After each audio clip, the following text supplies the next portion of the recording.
Você já forneceu um produto ou já prestou algum tipo de serviço para o maior contratante do Brasil, o Poder Público? Você sabia que nesse instante há cerca de 35 mil licitações nas áreas de obras, serviços, tecnologia, saúde, fornecimento de bens à espera da sua empresa em todo o país? Você sabe o que é necessário para ingressar de forma segura e competitiva nesse mercado? E como evitar que essa oportunidade se transforme em armadilha? Para te responder a todas essas perguntas, nós, da Licejur, criamos as melhores soluções para cada tipo de negócio. Nós oferecemos o que você precisa. Uma equipe especializada, atuando de maneira ágil, eficiente e integrada em todas as fases do procedimento licitatório. Nós possuímos soluções focadas na sua necessidade para fortalecer a segurança jurídica e o principal, gerar resultados para o seu negócio. Conte conosco, conte com a Licejur para aproveitar as oportunidades e crescer com segurança.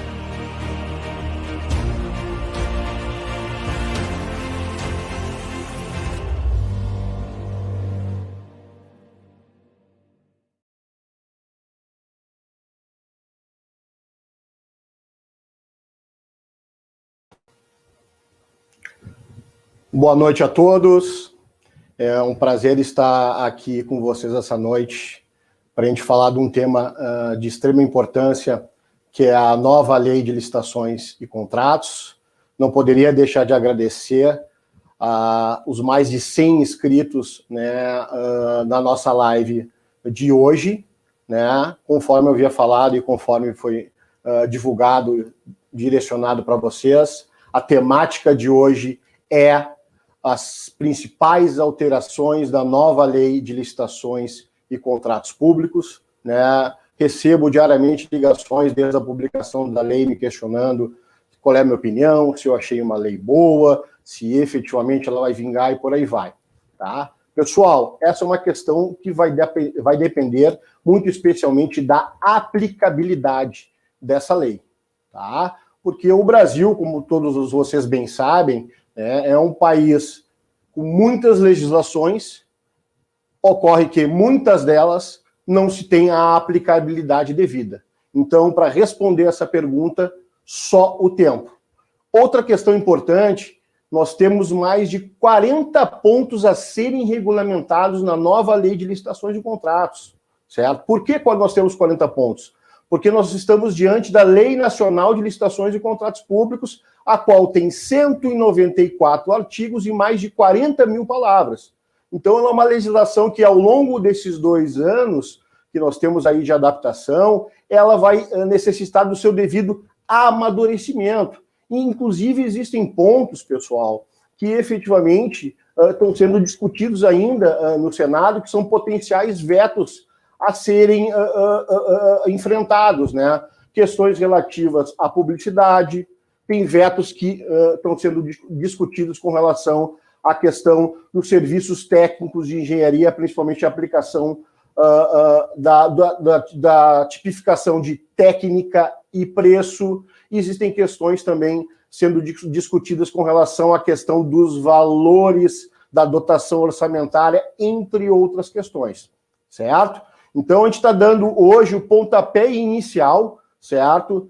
Acerca da nova Lei de Licitações e Contratos, né? Tanto na Licejur quanto na Gazem, né? Ao longo aí dos 2 anos, nós vamos ter outras lives, nós vamos ter, conforme eu falei para vocês, o lançamento do nosso e-book, nós vamos ter aí na sequência um curso que vai ser realizado em parceria com o Senge, nós temos também um outro curso que está sendo realizado em parceria com a OB e por aí vai.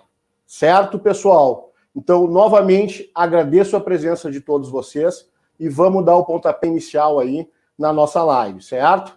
Para quem não me conhece, meu nome é Maurício Gazem, eu sou advogado especialista em licitações e contratos públicos, eu sou sócio da Gazem Advogados e sócio da Licejur Soluções para Governo. O primeiro ponto que a gente vai tratar na nossa live hoje é com relação à questão do âmbito de aplicação, objetos e vigência da nova Lei de Licitações e Contratos Públicos. Então, relativamente ao âmbito de aplicação, pessoal, a quem se aplica a Lei de Licitações e Contratos Públicos? Ela se aplica à administração direta, autárquica fundacional e também se aplica-se a todos os entes da federação. União, estados, Distrito Federal e municípios. Ela abrange também, pessoal, função administrativa, o legislativo, o judiciário, os fundos especiais e também as entidades controladas. A quem ela não se aplica? Ela não se aplica às empresas públicas e às sociedades de economia mista. Por quê? Porque elas têm a sua devida legislação, que é a Lei 13.303 de 2016. Há também uma aplicação de forma subsidiária, a Lei de Concessões e Permissões, a Lei de Parceria Público-Privada e também a legislação específica da área de publicidade, certo? Quais são os objetos que são passíveis de licitação, certo? Então, a regra geral, até para quem não tem muita familiaridade com a matéria, a regra geral é o quê? Alienação em concessão, compra, locação, uso de bens públicos, prestação de serviços, obras e serviços e contratações de tecnologia, elas têm que efetivamente passar por um procedimento licitatório. Perfeitamente? Então, são esses os objetos de trabalho da Lei de Licitações e Contratos. Relativamente à questão da sua vigência, né? Por isso que a gente tem que ter muita calma com relação à nova Lei de Licitações e Contratos. Inclusive, muita calma com relação à sua aplicação no presente momento, porque, conforme eu falei, existem mais de 40 pontos a serem regulamentados nessa nova legislação. Perfeito? Então, com relação à sua vigência, esta lei entra em vigor na data de sua publicação, então ela não tem aquele período lá de vacatio legis, ela entra na data de sua publicação, e essa legislação, muito importante esse ponto, ela revoga o quê? Os artigos 89 a 108 da Lei 8666, ela revoga de forma integral a Lei 866 de 93, a Lei 10.520, que é a Lei do Pregão, e ela também, efetivamente, revoga a conhecida Lei do RDC, tá? Essa questão vai ocorrer de que forma? Após decorridos 2 anos da publicação oficial desta lei. Então, efetivamente, durante os próximos 2 anos, a contar do dia 1º de abril, a gente vai conviver com a legislação nova, também poderá ocorrer a aplicabilidade da 8666, da 10.520 e da lei do RDC. Perfeito, pessoal? Então, conforme eu havia falado, a gente vai ter basicamente 3 cenários, perfeito? O primeiro cenário é o quê? Licitar e contratar com base no Estatuto Antigo, como havia falado, 866, 10.520, Lei do Pregão e a Lei do RDC. Um outro cenário também possível nesses 2 anos é o quê? Aplicar a nova Lei de Licitações e Contratos. Outra possibilidade também é alternar os estatutos à disposição. Nesse caso, poderá lançar licitações sobre o regulamento antigo, ora sobre a nova Lei de Licitações e Contratos, desde que a escolha esteja expressa no edital. Além disso, não poderá, na mesma licitação, se fazer a mesclagem de dispositivos do regime novo ou antigo. Ou seja, vai ter que escolher um dos 2 caminhos ao longo desses 2 anos que nós vamos ter, né, de uma ampla adaptação e de uma ampla regulamentação acerca dessa nova Lei de Licitações e Contratos. Perfeito? Uma questão importante também, com os municípios com até 20 mil habitantes, eles terão um prazo maior de adaptação. Será um prazo de 2 anos. Perfeito, pessoal? Isso é uma questão só importante aí para quem efetivamente trabalha diretamente com municípios de até 20 mil habitantes. Certo? Um outro ponto importante que a gente vai fazer uma passagem bem rápida com relação à parte principiológica. A gente não pode esquecer que, efetivamente, os princípios são os que dão sustentação a todo o nosso ordenamento jurídico. Então, eles têm uma grande importância, né, em diversos aspectos. Tá? Então, basicamente, nós temos aí 3 categorias, perfeito? Nós temos aqueles princípios que adviram da Constituição Federal, que é o princípio da legalidade, impessoalidade, moralidade, publicidade e eficiência. Nós temos os princípios que efetivamente estão expressos lá no artigo 3º da Lei 866, que é igualdade, probidade administrativa, vinculação ao edital, julgamento objetivo e desenvolvimento nacional sustentável. Nós temos também aqueles princípios que vêm da lei de processo administrativo, que é o princípio da motivação, razoabilidade, proporcionalidade, segurança jurídica e interesse público. Certo, pessoal? Relativamente à nova lei de licitações de contratos públicos, os novos princípios que nós temos, as novidades que nós temos acerca da questão principiológica. Nós temos o princípio do planejamento, da transparência, da eficácia, da segregação de funções, da competitividade, da celeridade e da economicidade. Certo, pessoal? Então, acerca dos princípios, a ideia era só dar uma passada para verificar quais são as novidades. E esse é o objetivo principal hoje da nossa live, né? A gente não tem como estressar uma matéria, uma lei que tem 194 artigos. A ideia é trazer e pincelar as principais novidades, certo? Dever de observância às disposições da Lei de Introdução ao Direito Brasileiro. Essa é uma legislação recente, é uma legislação que advém em 2018, o qual ela tem uma grande importância dentro do ordenamento jurídico, porque ela dispõe sobre segurança jurídica e a eficiência na criação e na aplicação do direito público, né? A título ilustrativo, vou trazer para vocês um ponto que é muito trabalhado na LINDB, que é o quê? Né? Ela estabelece que nas esferas administrativa, controladora e judicial não se decidirá com base em valores jurídicos abstratos, sem que sejam consideradas as consequências práticas da decisão. Então é de grande importância que essa questão esteja de forma expressa na nova lei de licitações e contratos. Perfeito? Entidades de menor porte.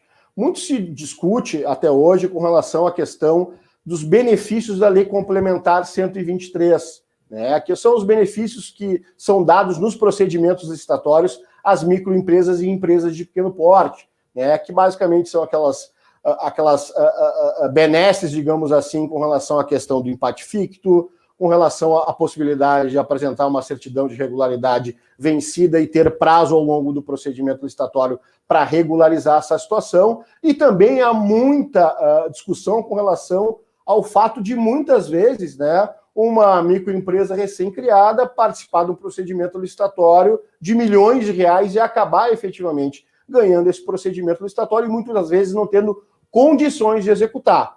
Então, nós temos uma nova regra acerca dessa situação que, de certa forma, eu entendo que é uma regra interessante e justa dentro de um quadro. Perfeito? O que nós temos? Tá? Então, vamos lá. Não se aplica a Lei Complementar 23 quando o valor estimado do item for maior que 4,8 milhões para bens ou serviços em geral, o valor estimado da licitação for maior do que 4,8 milhões para obras e serviços de engenharia, e também quando as microempresas e empresas de pequeno porte tiverem celebrados contratos com a administração pública que somem um valor superior a 4,8 milhões de reais no ano calendário da licitação. Então, com relação à questão da Lei Complementar 23 e das benesses, digamos assim, que se tem com relação às microempresas e empresas de pequeno porte, essa é a novidade que eu gostaria de trazer para vocês. Governança nas aquisições públicas. Então, esse é um ponto de extrema importância. O Tribunal de Contas trabalha, e a própria Controladoria Geral da União trabalha de forma majestosa, na minha opinião, com relação a essa questão da governança. Eles têm feito um trabalho muito forte, vem trazido diversos regulamentos falando com relação à parte de governança nas contratações públicas, governança, efetivamente, na administração pública de maneira geral. Então, alguns pontos aí que, efetivamente, eu pensei da lei, que, na minha opinião, são novidades extremamente positivas para o ecossistema de licitações e contratos públicos, e principalmente de contratações públicas, né? Ele prevê lá a questão do plano de contratações anual, então, com anterioridade, efetivamente, a administração pública, federal, estadual e municipal tem que ter um plano de contratações anual, onde ela vai prever quais são efetivamente as suas prioridades, né? Fala também com relação à questão de gestão de riscos, e aí se inclui a questão da matriz de risco, que nós vamos ver na sequência. fala também com relação à questão de gestão por competências, fala também com relação ao alinhamento das contratações ao planejamento estratégico, fala com relação à necessidade de um estudo técnico preliminar, que vai ter a sua previsão clara lá na fase de planejamento do procedimento licitatório, que a gente vai ver na sequência também. Fala com relação à questão do programa de integridade / compliance, que nós vamos ver na sequência também, e fala também com relação ao controle em 3 linhas de defesa. Certo, pessoal? Relativamente à questão do orçamento sigiloso. Na 8666, a regra é que efetivamente não haja o orçamento sigiloso. A exceção é o orçamento sigiloso. Só que as legislações mais atualizadas, como efetivamente a lei do RDC, a lei das estatais, a 13.303, já prevê essa questão relativa ao orçamento sigiloso e se tem muita discussão acerca dessa situação. Então, quanto maior for o preço de reserva ou preço de referência em uma concorrência, mais favorável será o uso de preço de reserva secreto, ou seja, o orçamento sigiloso, pois este proporcionará menor custo esperado de aquisição do que a opção pelo preço de reserva divulgado.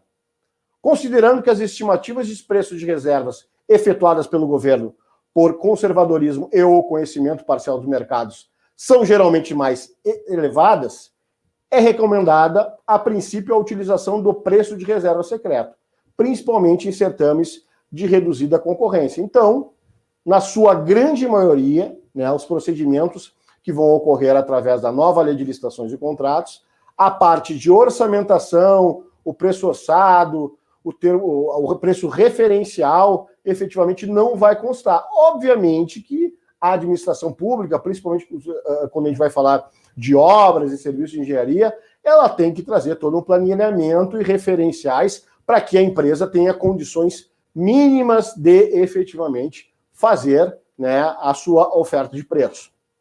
Certo, pessoal? Relativamente à questão das fases da licitação, tá? Então, basicamente, nós temos aí 7 fases dentro do procedimento licitatório. Primeira questão, nós temos, de forma específica, a inversão das fases. Então, aquele modelo antigo, por exemplo, da concorrência, onde a gente tinha habilitação, prazo recursal, abertura das propostas, prazo recursal, efetivamente, ele não vai existir mais. Nós temos agora a inversão das fases. Ou seja, primeiro a abertura das propostas e, muito possivelmente, a disputa de lances, depois ocorre a habilitação da empresa vencedora. É a sistemática consagrada já há muito tempo dentro do pregão eletrônico. Outra questão importante é que nós temos também somente um recurso. E esse recurso ele vai ocorrer a partir do momento que nós tivermos uma empresa habilitada e vencedora dentro do procedimento licitatório. Um outro ponto importante que nós temos é a fase preparatória. O que seria a fase preparatória? A fase preparatória é a fase interna do procedimento licitatório. É aquela fase que ocorre antes da divulgação do edital. E o que nós temos de novidade dentro dessa fase preparatória? A gente tem a questão lá do estudo técnico preliminar, ou seja, deverá ocorrer um estudo técnico preliminar antes de se dar andamento dessa necessidade do poder público de forma interna no órgão. Nós também vamos ter nessa fase preparatória toda a parte de termo de referência, projeto básico, orçamentação, realização do próprio instrumento, que é o edital licitatório, por aí vai. Então, também nós vamos ter a questão aí, a necessidade de um parecer jurídico acerca da legalidade ou não da contratação. Então, na prática, a gente vai ter uma preparação melhor do edital licitatório, uma fase interna com mais fases, consequentemente, o que se espera é que a gente tenha editais com uma maior qualidade, né? E não editais dentro do modelo copy-cola que a gente vê muito aí, certo? Obviamente que não poderia deixar de fazer referência que tem diversos órgãos que fazem um trabalho extraordinário na fase interna, na fase de orçamentação e principalmente fazem editais licitatórios, né, de grande gabarito. Perfeito, pessoal? Então, essas são as fases que nós temos. Um ponto importante é o quê? Que a exceção, que é o parágrafo 1º. A fase referida no inciso 5º, que é o quê? A habilitação, poderá, mediante ato motivado com a explicitação dos benefícios decorrentes, anteceder as fases dos incisos 3, que é a fase de propostas, e 4, que é o de julgamento, desde que expressamente previsto no edital de licitação. Então, de forma, digamos assim, excepcional, nós vamos ter a possibilidade de efetivamente utilizar a sistemática antiga. Certo, pessoal? Tomando uma aguinha aqui para molhar o bico, né? Então, relativamente à questão das fases de licitação, né? Isso aí que a gente teria, digamos assim, de novidade. Perfeito? Relativamente à questão das modalidades. Primeira questão, nós não temos mais aquela sistemática de modalidade intimamente ligada àquela tabela de valores, né? Ah, se a licitação é no valor acima de 1.500.000, a sistemática é concorrência, se é abaixo é tomada de preço, por aí vai. Essa divisão, digamos assim, de escolha de modalidade com base naquela tabela de valores não existe mais. Como vocês podem verificar aí também no nosso slide, não há mais a modalidade tomada de preço e convite. Então as modalidades que nós temos é o quê? Pregão, concorrência, concurso, leilão e a grande novidade. A grande novidade que nós temos na temática modalidades de licitação é o quê? O diálogo competitivo. Essa é a nova modalidade de licitação que nós temos. Certo, pessoal? O que é a modalidade diálogo competitivo? A modalidade de diálogo competitivo é a modalidade de licitação para a contratação de obras, serviços e compras em que a administração pública realiza diálogos com licitantes previamente selecionados mediante critérios objetivos, com o intuito de desenvolver uma ou mais alternativas capazes de atender às suas necessidades, devendo os licitantes apresentar proposta final após o encerramento dos diálogos.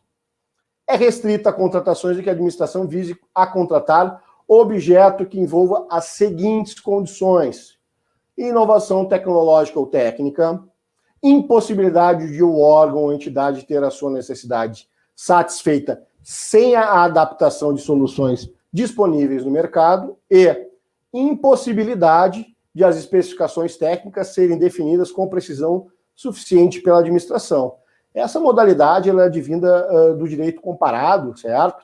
E efetivamente, até estava essa semana vendo uma live, né, que foi efetivamente realizada pela ESA Nacional, certo? Que nós tivemos lá o nosso grande mestre, Marçal Justem Filho, que ele estava falando que efetivamente o grande problemática que a gente vai ter com relação à questão do diálogo competitivo é a elaboração de editais que efetivamente atraiam empresas de qualidade, para que se tenha um diálogo competitivo de qualidade e para que esse produto final realmente seja utilizado pela administração pública. Porque senão, muitas vezes, ele vai ter, né, o mesmo destino, por exemplo, das PMIs, né, que efetivamente há toda uma questão, todo um movimento a ser realizado objetivando, né, essa questão em específico, e na prática é uma questão que acaba não sendo utilizada pela administração pública quando do procedimento licitatório, quando da PPP, quando da concessão e por aí vai. Então é importante que o edital licitatório ou que haja uma regulamentação dessa situação do diálogo competitivo. A gente precisa de um instrumento forte para que efetivamente essa modalidade vá para frente. Certo, pessoal? Relativamente à questão de critérios de julgamento e modos de disputa. Relativamente à questão dos critérios de julgamento, quais os critérios que nós temos aí? Acerca da análise, de que forma vai ser analisada a proposta? Nós temos o critério de menor preço, maior desconto, melhor técnica ou conteúdo artístico, técnica e preço, maior lance no caso de leilão e maior retorno econômico. As duas grandes novidades que a gente tem acerca dessa temática, a primeira delas é com relação à questão da técnica e preço, onde é fixado já de forma expressa os percentuais, 70% para a técnica e 30% para a questão relativa ao preço. E a nossa maior novidade é o quê?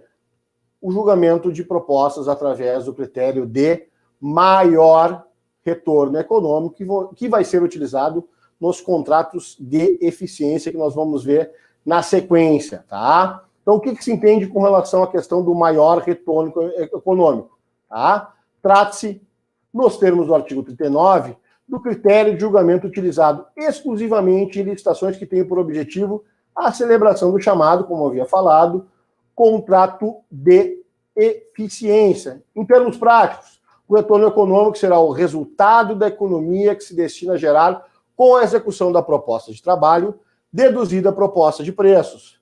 Uma questão importante relativamente a essa questão, que também há a previsão relativamente aos prazos de vigência, né, diferenciados para os contratos de eficiência. Conforme o artigo 110, que a gente vai rever lá na frente, né, poderão ter prazos, contratos de até 10 anos, onde não há investimento, e de até 35 anos nos contratos com investimento. Então, esses contratos de eficiência, na prática, eles vão ter, né, o seu prazo bem alongado em comparado às regras anteriores que nós temos aí, por exemplo, de até 5 anos. Perfeito? Então, a gente vai ter o prazo de 10 e o prazo de 35 anos. Perfeito, pessoal? Relativamente à questão dos modos de disputa. Então, voltando a falar, né, a gente tem que esquecer, na prática, toda aquela sistemática com relação à escolha da modalidade licitatória com base efetivamente naquela tabela onde tinha os valores, relativamente à questão do formato de disputa, no querendo ou não, a gente vai ter a situação da inversão das fases. Nós tínhamos lá a previsão de forma expressa que a concorrência vai ser nesse formato, a tomada de preço nesse formato, o convite desse formato e por aí vai. A gente tem que esquecer essa situação, porque agora a gente está dentro da situação de modo de disputas, né? Para quem efetivamente, né, trabalha, por exemplo, com empresas públicas e sociedades de economia mista, já está acostumado com esse modo de disputa que foi introduzido também na Lei 13.303. O decreto do novo pregão eletrônico, que é o decreto 10.024, também trouxe uma nova sistemática, um novo modo de disputa, né, com um modo de disputa aberto e fechado e por aí vai, certo? Então, relativamente a um modo de disputa aberto, tá? Hipótese em que os licitantes apresentarão suas propostas por meio de lances públicos e exclusivos, crescentes ou decrescentes. Perfeito, pessoal? No modo de disputa fechado, é uma hipótese em que as propostas permanecerão em sigilo até a data e hora designadas para a sua divulgação.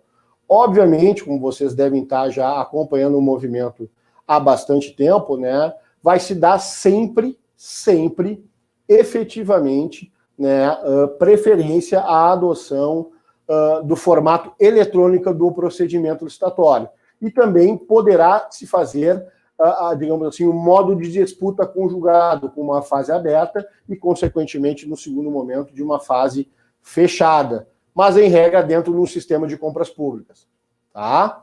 Outra questão importante ali, ó. Após a definição da melhor proposta, se a diferença em relação à proposta classificada em segundo lugar for de pelo menos 5%, a administração poderá admitir o reinício da disputa aberta nos termos estabelecidos no instrumento convocatório para a definição das demais colocações. Perdão. Nesse quadro aqui nós temos, de certa forma, como é que funcionaria a conjugação, digamos assim, de critérios de julgamento com os modos de disputa, que efetivamente serão os dois pontos de maior importância quando a gente falar de que forma a proposta vai ser analisada e efetivamente como é que vai ocorrer a disputa do procedimento licitatório. Um outro ponto, pessoal, fiquem tranquilos, tá? Que efetivamente todas as pessoas que fizeram a inscrição na nossa live vão receber, além do nosso e-book, certo? Que vai ser lançado, vão receber também essa apresentação em PDF. Então, qualquer detalhe que vocês verifiquem ou alguma situação específica que vocês aí, né, gostariam de ter anotado, eu vou enviar toda essa apresentação aí para vocês, certo? Relativamente à questão do regime de execução, certo, pessoal? Então, nós temos o quê? Na execução indireta, lá prevista na Lei 8666, o regime de execução do contrato, de que forma o contrato vai ser executado, de que forma efetivamente vai ser medido o teu serviço, nós tínhamos o quê? Tá? Nós tínhamos a empreitada por preço global, a empreitada por preço unitário, tarefa e empreitada integral. Com a adoção da nova Lei de Licitações e Contratos, nós temos o quê? A contratação integrada, a contratação semi-integrada e o fornecimento / prestação de serviços associados. Perfeito? E essas são inovações que efetivamente já estavam previstas lá na lei do RDC e efetivamente na lei das estatais. Rapidamente, pessoal, para quem não sabe, digamos assim, a diferenciação entre contratação integrada, semi-integrada e também não sabe o que é fornecimento e prestação de serviços, eu vou fazer uma pequena conceituação para vocês. Outro ponto importante, no artigo 6º lá da nova Lei de Licitações de Contratos, há um conjunto de conceituações. Então, toda vez que tu verificar algum ponto nesses 194 artigos e tiver algum tipo de dúvida, sugiro vocês acessarem lá o artigo 6º, que vai ter lá todas as conceituações mais importantes que nós temos dentro desses 194 artigos. Contratação integrada. Regime de contratação de obras e serviços de engenharia em que o contratado é responsável por elaborar e desenvolver os projetos básico e executivo, executar obras e serviços de engenharia, fornecer bens ou prestar serviços especiais e realizar montagem, teste, pré-operação e as demais operações necessárias e suficientes para a entrega final do objeto. Qual é a diferença entre a contratação integrada e a semi-integrada? Na integrada, a empresa contratada vai ter que elaborar e desenvolver o projeto básico e executivo. Na contratação integrada, ela vai desenvolver somente o projeto executivo. Outro ponto importante, outra inovação que nós temos é com relação a fornecimento e prestação de serviços associado, que é o regime de contratação em que, além do fornecimento do objeto, o contratado responsabilizar-se-á por sua operação, manutenção ou ambas por tempo determinado. Certo, pessoal? Relativamente à questão da desclassificação das propostas e execuibilidade. Esse é um tema que hoje em dia é muito discutido, né? Que é com relação à questão da execuibilidade das propostas, né? Primeiro ponto que nós temos acerca dessa situação é lá o artigo 48, parágrafo 1º da Lei 8666, que tem a previsão lá que as propostas para obras e serviços de engenharia serão inexequíveis quando efetivamente estiverem abaixo de 70% de um dos dois pontos. Os dois pontos que eles trazem é o quê? O preço orçado ou a média aritmética. Ocorre que essa regra, hoje em dia, ela é quase que ultrapassada se a gente for analisar efetivamente, né, o que nós temos em termos de jurisprudência. Então, hoje em dia, né, na minha opinião, muitas vezes de forma errada, é dado uma grande possibilidade de alternativas para a empresa comprovar a execuibilidade da proposta.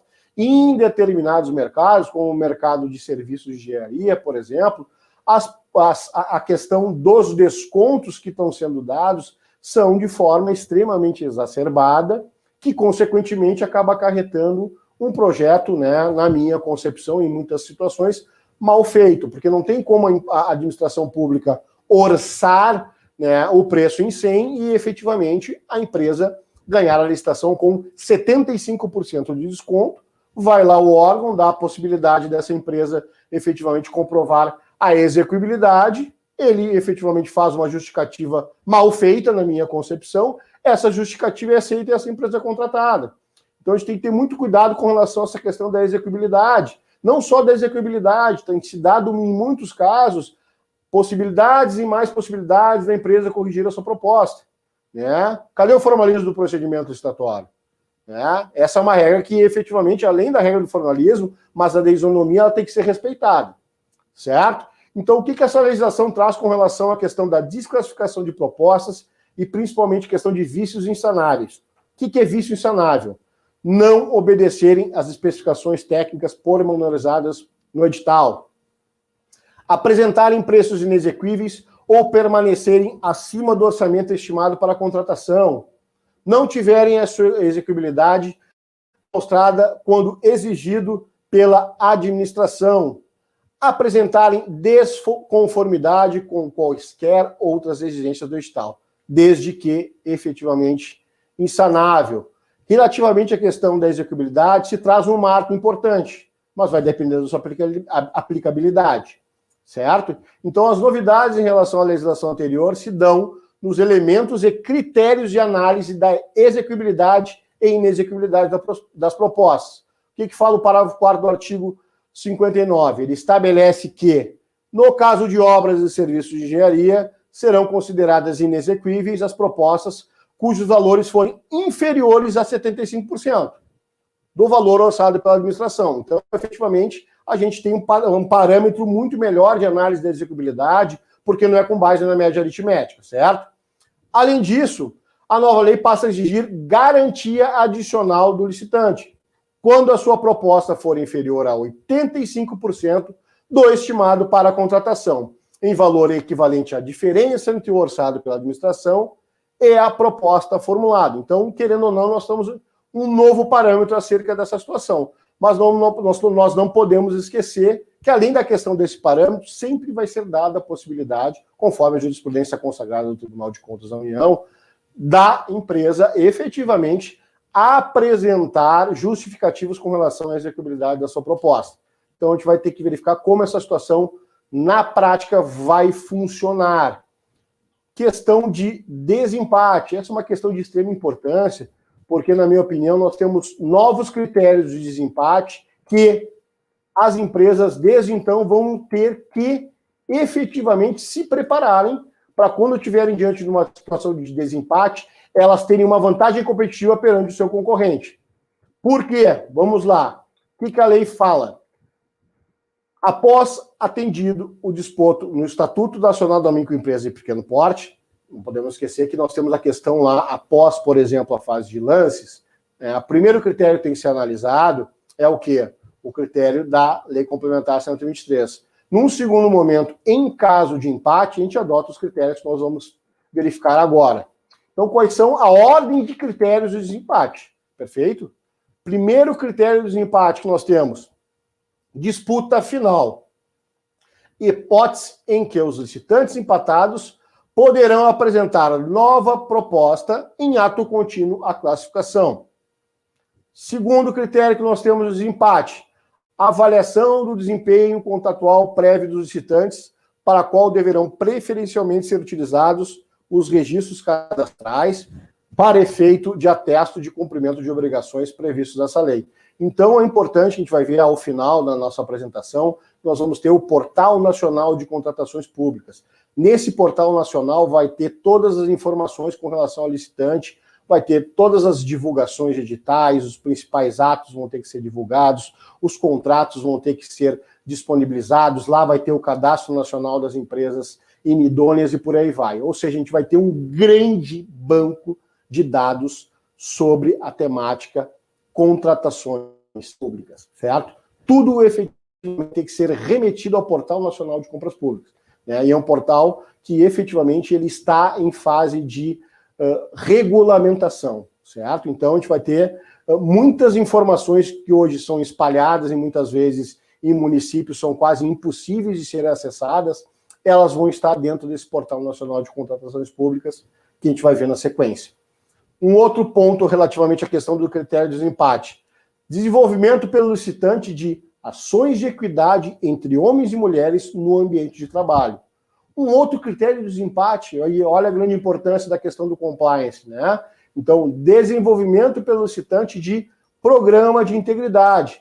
Então, o que nós temos? Essa é a seguinte ordem e critérios de desempate que nós vamos ter. Então, é importante que a empresa tenha um ranqueamento bom no Portal Nacional de Compras Públicas, é importante que a empresa faça desde já, faça ações de equidade entre homens e mulheres no ambiente de trabalho e, muito especialmente, que a empresa efetivamente tenha o efetivo programa de integridade, que se tenha um compliance que efetivamente funcione na prática e não somente, né, muitas vezes que a gente acaba verificando, né, que é um compliance que serve só para o público externo. Internamente ele não funciona na prática. Certo, pessoal? Mas essa não é a temática do nosso live hoje. Perfeito? Outra questão importante. Não havendo desempate com base nos critérios que a gente acabou de ver, após exaurido todos os critérios, assegura o artigo 60, parágrafo 1º da nova lei de licitações, a preferência aos bens e serviços produzidos ou prestados por... Vamos lá. A preferência aos bens e serviços produzidos ou prestados por empresas estabelecidas no território do órgão ou entidade de administração pública estadual licitante ou no estado em que se localiza o órgão ou entidade de administração pública municipal licitante. Empresas brasileiras, empresas que investam em pesquisa e no desenvolvimento de tecnologia no país, e empresas que comprovem a prática de mitigação. Então, a gente vai ter uma primeira fase com relação à questão do critério de desempate, e num segundo momento a gente vai ter, de certa forma, uma segunda fase, que são esses critérios que nós acabamos de ver. Certo, pessoal?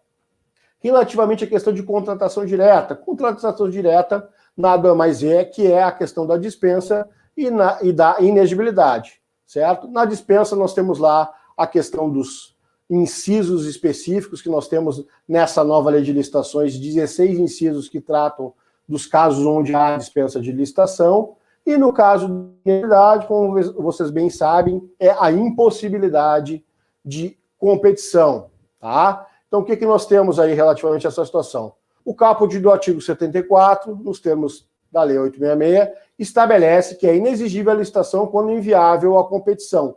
Já o artigo 75 da nova Lei de Licitações traz as hipóteses de dispensas de licitação nos incisos 1º ao 16. Alertas que o rol aqui é taxativo. Entre as alterações mais significativas, destaque-se o aumento dos limites previstos para a dispensa de licitação. Então, o que nós temos hoje em termos de contratação direta, dispensa de licitação? Nós temos lá para obras e serviços de engenharia, o limite passa de 33 mil para 100 mil reais.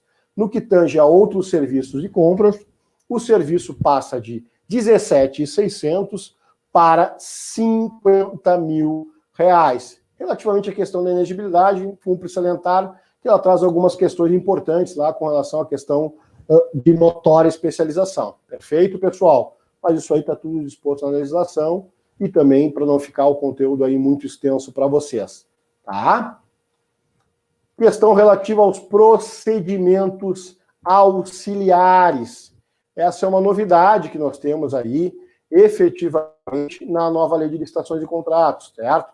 Um primeiro procedimento auxiliar que nós temos é a questão do credenciamento, que ele é muito similar que na tomada de preço, né? Que a empresa, para participar do procedimento licitatório, tem que estar previamente credenciada.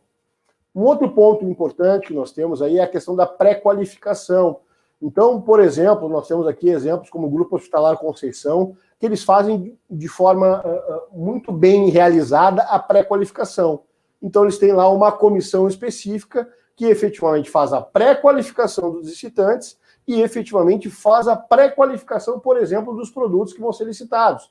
Então, muitas vezes, em determinados casos, só consegue participar de uma licitação do Grupo Hospitalar Conceição se a tua empresa estiver previamente cadastrada e se o produto estiver previamente cadastrado e aprovado. Então, efetivamente, eles têm lá essa comissão que efetivamente te dá um prazo de 1 ano com relação à qualificação do teu produto, tu manda a amostra, eles analisam, e aí, num prazo de 20 a 30 dias, eles efetivamente acabam emitindo um laudo com relação à aprovação ou não desse produto. Então, para determinados casos, funciona e muito. Nós temos a questão do procedimento de manifestação de interesse, que é muito utilizado na área de PPPs. Nós temos o nosso registro de preço, né, que é previsto na Lei 7892, o Decreto 7892 de 2003, também conhecido por todos.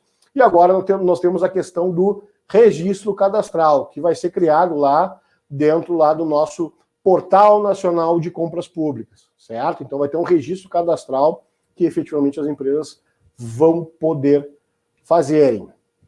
Certo, pessoal? Uma outra novidade que nós temos aí é a questão do BIM, perfeito? Então, em licitações de obras e serviços de engenharia e arquitetura, sempre que é adequada ao modelo da licitação, será preferencialmente adotada a modelagem da informação da construção, certo? Que é a Building Information Modeling, ou tecnologias e processos integrados similares ou mais avançados que venham a substituí-la. Nós temos já, desde 2019, um movimento com relação à questão da utilização do BIM pela administração pública. Em nível federal, ele já é amplamente utilizado, né? Duas referências importantes que nós temos com relação ao BIM é efetivamente o decreto 9983 de 2019 e efetivamente o decreto federal 10306 de 2020, que inclusive já fixa prazos com relação à obrigatoriedade de adoção do BIM quando a gente for falar de licitações de obras e serviços de engenharia e arquitetura. Certo, pessoal?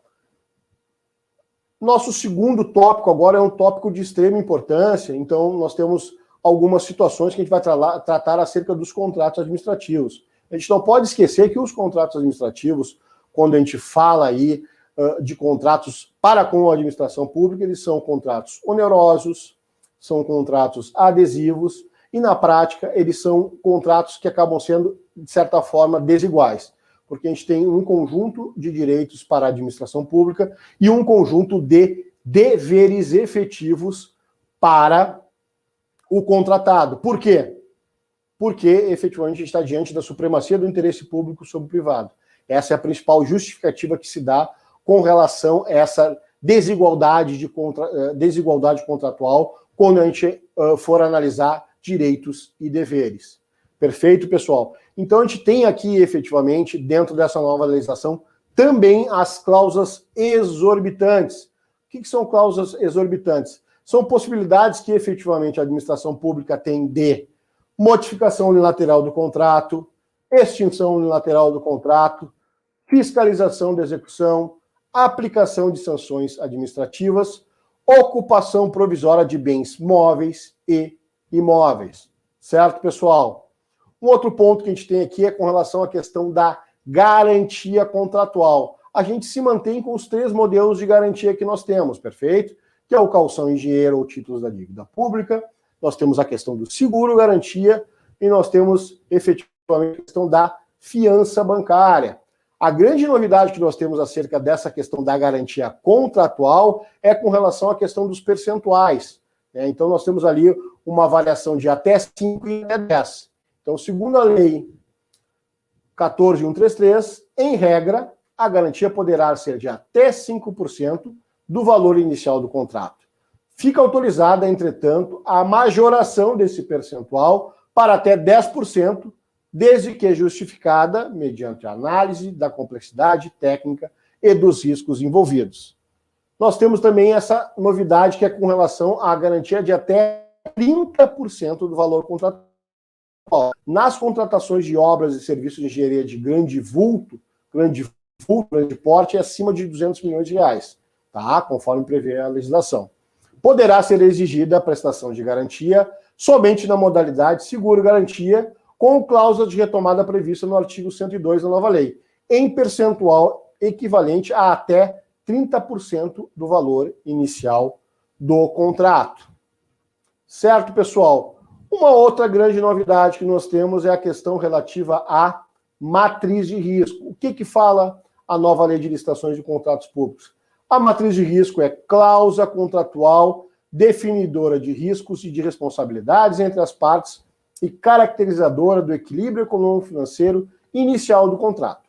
Em termos de ônus financeiro, decorrente de eventos supervenientes, a contratação obrigatória quando a contratação referir-se a obras e serviços de grande vulto ou forem adotados os regimes de contratação integrada e semi-integrada. Então, efetivamente, há uma obrigatoriedade nas contratações integrada e semi-integrada com relação à previsão de matriz de risco. Mas entendo eu que a grande maioria das contratações públicas, principalmente contratos de execução continuada, deverão prever a questão relativa à matriz de risco, onde efetivamente vai trazer, querendo ou não, um menor número de pedidos de reequilíbrio econômico-financeiro, porque, de certa forma, né, os fatores, de certa forma, supervenientes ou desequilibradores da equação econômica financeira contratual estarão, na sua grande maioria, não na sua totalidade, previstos dentro da matriz de risco. Certo, pessoal? Uma outra novidade que nós temos aí é com relação à questão da duração dos contratos. Então, nós temos ali a administração poderá celebrar contratos com prazo de até 5 anos, nas hipóteses de serviços e fornecimentos contínuos, observadas as seguintes diretrizes. As diretrizes que nós temos: deverá testar a maior vantagem econômica, a administração deverá testar a existência de créditos orçamentários vinculados à contratação, e a administração terá a opção de extinguir o contrato sem ônus quando não dispuser de créditos para sua continuidade. Então, efetivamente, os 5 anos já é muito conhecido por nós, que é a previsão que nós temos na Lei 8666. As novidades vêm com relação aos novos prazos de duração dos contratos. Então, a administração poderá celebrar contratos com o prazo de até 10 anos, nas hipóteses previstas nas alíneas F e G, no inciso 4º, que é com relação à questão de produtos produzidos no Brasil, questões relativas à calamidade pública, Forças Armadas, também refere outros incisos que têm relação lá com os casos de dispensa em face de questões relativas à segurança nacional. Conforme eu havia falado anteriormente, nós temos a questão dos contratos de eficiência. Então, nos contratos de eficiência, conforme nós já falamos, nós podemos ter o prazo de até 10 anos nos contratos sem investimento ou até 35 anos nos contratos com investimento. Nós temos uma outra situação específica também, que nos casos de operação continuada de sistemas estruturantes de tecnologia da informação, poderá ter a vigência máxima de até 15 anos. Então, efetivamente, a gente teve uma adaptação muito grande com relação a essa questão da duração dos contratos. E, efetivamente, principalmente nos contratos de eficiência, ou até mesmo nesses contratos estruturantes de tecnologia, se justifica que nós temos um prazo contratual maior, até para que, efetivamente, a empresa que está investindo, efetivamente, nesse contrato, ela tenha a possibilidade de, ao longo dos anos, conseguir o retorno desse investimento. Certo, pessoal? Relativamente à questão do que é um contrato de eficiência. É o contrato cujo objeto é a prestação de serviço, o qual poderá incluir a realização de obras e o fornecimento de bens, com o objetivo de proporcionar economia ao contratante na forma de redução de despesas correntes, remunerando o contratado com base em percentual da economia gerada. Certo, pessoal? Relativamente à questão do reajustamento de preço, a gente tem uma pequena diferenciação ali, o reajustamento em sentido estrito, que é quando não houver regime de dedicação exclusiva de mão de obra ou predominância de mão de obra, mediante previsão de índices específicos ou setoriais. Nós temos de forma expressa a questão da repactuação, tá? Que é quando houver regime de dedicação exclusiva de mão de obra ou predominância de mão de obra, mediante a demonstração analítica da variação dos custos, né? Perfeito? Então, um outro ponto importante com relação a essa questão do reajuste de preço, que já está consagrada há bastante tempo pela jurisprudência, pela Lei 10.92, que trata do reajustamento de preços. Perfeito? Mas vamos lá. Serão repactuados mediante solicitação do contratado, o reajuste de preço, em que haja apresentação de demonstração analítica da variação dos custos contratuais com data vinculada a data da apresentação da proposta para custos decorrentes do mercado, ao acordo, à convenção coletiva ou ao dissídio coletivo, ao qual a proposta esteja vinculada para os custos de mão de obra. Então tem a questão específica lá da data da apresentação da proposta, como o termo inicial de contagem, efetivamente, do prazo do reajustamento. Perfeito, pessoal. Relativamente à questão da extinção dos contratos. Então, quando é que o contrato poderá vir a ser extinto? Suspensão de execução do contrato por ordem escrita da administração por prazo superior a 3 meses. Então, efetivamente, nesse caso específico, poderá o contratado requerer a extinção do contrato, a rescisão contratual. Repetidas suspensões que totalizem 90 dias úteis, independente do pagamento obrigatório de indenização pelas sucessivas e contratualmente imprevistas desmobilizações e mobilizações e outras questões a serem verificadas. Então aí nós temos marcos temporais muito mais interessantes para o contratado naqueles casos onde efetivamente ele acaba ficando amarrado àquela contratação muitas vezes, e na sua grande maioria, por culpa do contratante. Atraso superior a 2 meses, contado da emissão da nota fiscal, dos pagamentos ou de parcelas de pagamentos devidos pela administração por despesas de obras, serviços ou fornecimentos. Então, esses são casos de exceção dos contratos, onde efetivamente os contratados poderão se utilizar dessa ferramenta. Certo, pessoal? Meios alternativos de resolução de conflito. Então, efetivamente, a gente tem que vir de forma expressa agora novos meios de resolução de conflitos, que não só, efetivamente, o judiciário. Nós temos a questão da conciliação, nós temos a questão da mediação, nós temos aí a novidade que é a comissão de resolução de disputas e a questão da arbitragem. A mediação e a arbitragem já tem a previsão, efetivamente, legal desde 2013, acerca da possibilidade da utilização em contratos administrativos.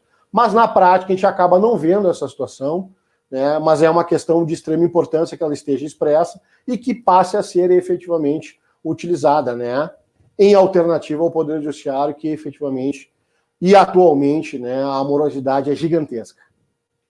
Certo? Relativamente à questão lá do programa de integridade, então não resta dúvida, né, que efetivamente a partir da lei de corrupção, lei anticorrupção, né, nós temos aí diversas leis e regulamentos e decretos tratando com relação à questão do compliance, né, da necessidade das empresas que efetivamente realizem contratos com a administração pública, elas tenham efetivamente um programa de compliance.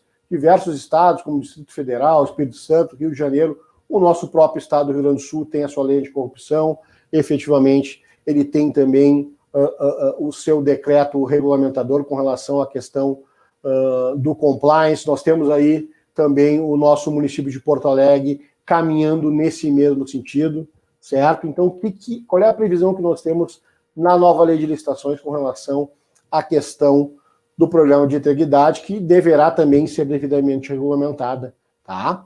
Nas contratações de obras, serviços e fornecimentos de grande vulto, o edital deverá prever a obrigatoriedade de implantação de programa de integridade pelo licitante vencedor no prazo de 6 meses, contado da celebração do contrato, conforme regulamento. Então, já está na cara que efetivamente é uma situação que deverá ser regulamentada, muito especialmente o que vai ser exigido do contratado em termos de apresentação da conformidade e da aplicabilidade do seu programa de integridade. É uma situação que já vem avançando há bastante tempo, já encontra-se muito avançada aqui no estado do Rio Grande do Sul, inclusive determinados órgãos da administração pública estadual já estão requerendo essa situação em específico. Certo? Relativamente à questão dos prazos, pessoal, então é importante que a gente tenha alguns prazos aí diferentes com relação à parte de impugnação, pedido de esclarecimento e recurso, mas muito especialmente a gente tem prazos para a administração pública responder determinados pleitos. Aí que está a grande importância dessa situação. Qual é a novidade que nós temos? Com relação à questão de impugnação digital e pedido de esclarecimento. Nós temos o prazo de 3 úteis antes da data da abertura das propostas e a resposta será divulgada no sítio eletrônico oficial no prazo, efetivamente, conforme verificado, de 3 dias úteis, certo? Então esse é o prazo, efetivamente, que nós temos que ingressar com a impugnação edital ou ao pedido de esclarecimento. Prazo para administração, prazo para decisão. A administração tem o dever de, explicitamente, emitir decisão sobre todas as solicitações e reclamações relacionadas à execução do contrato. Então, essa é a grande situação. Muitas vezes há um ofício lá relativamente à necessidade de alteração de determinada situação contratual, há um ofício requerendo lá a necessidade, por exemplo, de um reequilíbrio econômico-financeiro do contrato, ou um assunto relativo a uma desapropriação, a um licenciamento, por aí vai.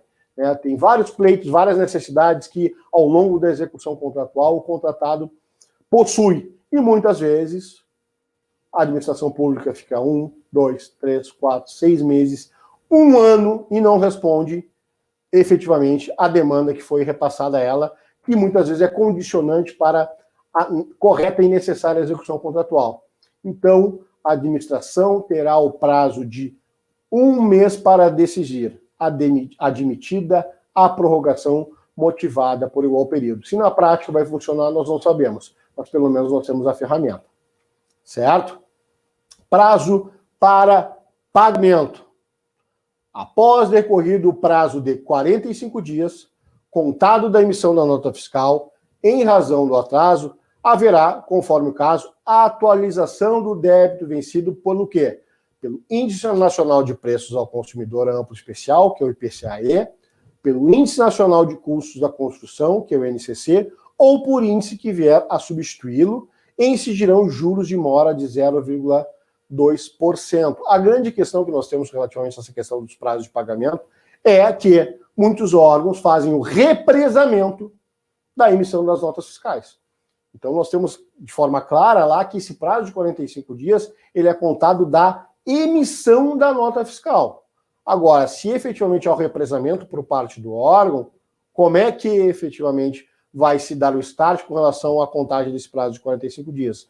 Por isso que efetivamente, né, o contratado tem que estar muito atento com relação a essa situação, tem que colocar os pleitos necessários e efetivamente, se for o caso, buscar a via judicial e em muitos casos, né, pode-se adotar inclusive, né, para fins de cobrança, a tese que vem efetivamente vingando muito na via judicial, que é efetivamente a contagem do prazo através do período de medição. Certo, pessoal? Prazo para recursos, nós temos o quê? 3 dias úteis para recurso, 3 dias úteis para contrarrazões e efetivamente para a administração pública proferida uma decisão será em até 10 dias úteis, né? Quando eu falo de recurso, recurso contra inabilitação, contra desclassificação, contra anulação, revogação e por aí vai. Certo, pessoal? Relativamente à questão de infrações e sanções. Então, o que nós temos, assim, de forma bem resumida, tá, pessoal? Nós temos a manutenção das infrações / sanções de advertência, multa, impedimento de licitar e contratar e declaração de nulidade para licitar e contratar. Nós temos a tipificação de uma forma bem melhor posta com relação às condutas. Nós temos também aspectos a serem considerados com relação à questão da dosimetria das sanções. Então, efetivamente, tal ato é tal percentual, tal ato é tal prazo de suspensão e por aí vai. Certo? Percentuais máximo de 30% e mínimo de 0,5% no caso das multas. Então, aí nós temos um aumento do percentual máximo de 10 para 30%. Nós temos a necessária instauração de comissão para conduzir o processo sancionatório. Nós temos a questão da desconsideração da personalidade jurídica, ou seja, a questão das infrações / sanções, elas se estendem, né, para os seus sócios. Tá? Nós temos elementos para a reabilitação do licitante, né? Então há a possibilidade de reabilitação antes do prazo, conforme o cumprimento de determinadas situações. E, efetivamente, a questão lá relativa lá aos crimes licitatórios, elas foram arremessadas para o Código Penal. Por último, pessoal, o que nós temos? Nós temos o Portal Nacional de Contratações Públicas. Então, eu falei para vocês desse grande portal que, efetivamente, vai ser o Big Data, digamos assim, das licitações de contratos públicos em nível nacional, certo? Então, o que fala o artigo 174? A nova lei cria o Portal Nacional de Contratações Públicas, sítio eletrônico oficial destinado à divulgação centralizada e obrigatória dos atos exigidos por essa lei, realização facultativa das contratações pelos órgãos e entidades de todos os entes federativos. Com esse portal, busca-se padronizar e dar ferramentas necessárias para a realização de licitações de contratos em toda a administração pública, melhoramento da previsibilidade e segurança jurídica dos processos licitatórios. Então, se busca efetivamente, né, através dessa nova legislação, querendo ou não, uma unificação das informações, uma padronização, a utilização da tecnologia, entre outros pontos em específico. Pessoal, era isso que eu gostaria de passar para vocês acerca da nova lei de licitações de contratos. Obviamente, a gente tem muitas novidades. O objetivo é a gente fazer uma passagem pelas principais novidades, trazendo pontos específicos, não estressando muito cada ponto, né? Esse é um curso, digamos assim, que na prática a gente dá em no mínimo 8 horas, mas pode ser um curso de 16, 24 horas, para a gente tratar todos os pontos da legislação Querendo ou não, essa nova legislação, ela acabou atualizando, né, digamos assim, a Lei 8.666, principalmente, né, através do estudo da Lei do RDC, da Lei 13.303, das legislações específicas com relação ao pregão eletrônico e principalmente com relação ao entendimento atualizado da doutrina e da jurisprudência. Conforme eu havia falado para vocês, é uma legislação que vai decisões e vai depender da sua aplicabilidade. Conforme eu havia falado para vocês também, vai ser enviado para todas as mais de 100 pessoas, que eu agradeço imensamente, que se inscreveram na nossa live, vai ser enviado. Eu tenho certeza que os pontos aí eu acabei, de certa forma, falando com a rapidez, né, que é da minha pessoa de maneira geral, que todo mundo conhece, mas não fiquem tranquilos que vocês vão receber a apresentação na íntegra e da grande maioria das informações que eu passei para vocês vão estar efetivamente dentro dessa apresentação. A nossa apresentação também, a gente vai fazer um lançamento na próxima semana do canal do YouTube da Licjur, então vai lá essa apresentação, outros vídeos que nós estamos produzindo para vocês e demais conteúdos. Também indico para vocês, né, que vocês sigam aí as nossas redes sociais, né, tanto a HZM quanto a Licjur, né, nós temos o Facebook, Instagram, LinkedIn, agora nós temos aí efetivamente o YouTube, semanalmente, né, no mínimo 3 vezes por semana a gente traz novidades para vocês acerca do mundo das licitações, dos contratos administrativos, certo? Muito obrigado, uma boa noite para todos vocês, um abração e foi um prazer.